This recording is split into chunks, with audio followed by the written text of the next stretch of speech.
Can I just quickly talk about the polls and about where Biden is sitting right now, where there are people who try to say that it's particularly young voters that are just going to walk away, and unless he has that coalition, he can't beat Trump or anyone else who the Republicans ends up serving up. Do you see it as people who went Trump, then Biden, now back to the Republicans, or does Biden fall down because the people who would have automatically supported him are the ones that just might sit it out?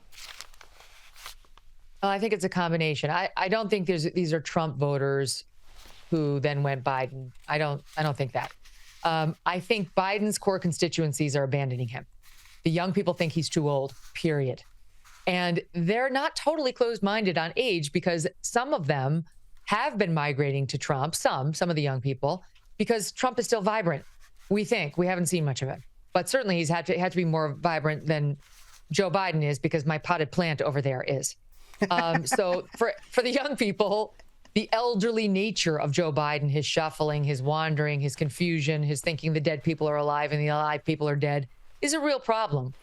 But I think that there are core constituencies within the Democratic Party that are turning on him. I mean, it's amazing what's happened with the Hispanic vote and the black male vote. Black women still support Biden. Black men now support Trump. More support Trump than support Biden. I've never seen that in my life. And Hispanics going for Trump now in record numbers. And these Democrats have spent the past 4 years thinking if they just reminded them, but you're black, you're Hispanic, you're supposed to be a Democrat.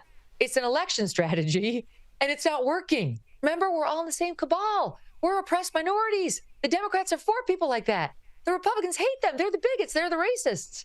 And these people have gotten sick of what are obvious lies, and they look down in their wallets and their pocketbooks, and they get even extra sick of it because they miss the Trump economy, and they understand that at least in Trump, while a controversial man, we had a man who understood business, who could have understood deals, who cut the economy open by, turning back on the energy spigot that is at the root of a lot of our economic prowess or faults.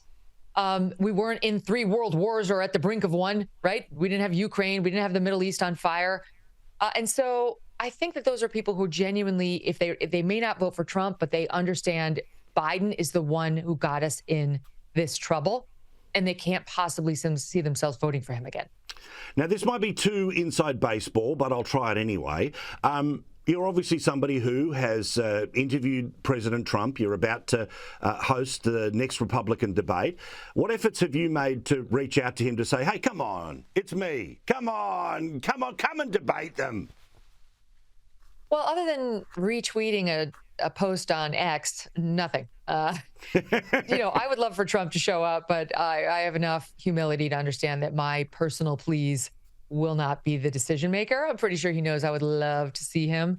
And so would the RNC, and so would all of the other moderators and the co-sponsors of the debate. But if he doesn't show, will have good, smart political reasons for doing that. And how can you tear him apart when he's 60 points ahead in some polls, Paul? So I think the only way Trump shows up, if Trump wants to have some fun and he loves Alabama and thinks it might be a kick because he's very good out there, I don't think he'll do it because he thinks anything related to his presidential run depends on it. And I'll say one other thing. The man's facing 4 criminal trials.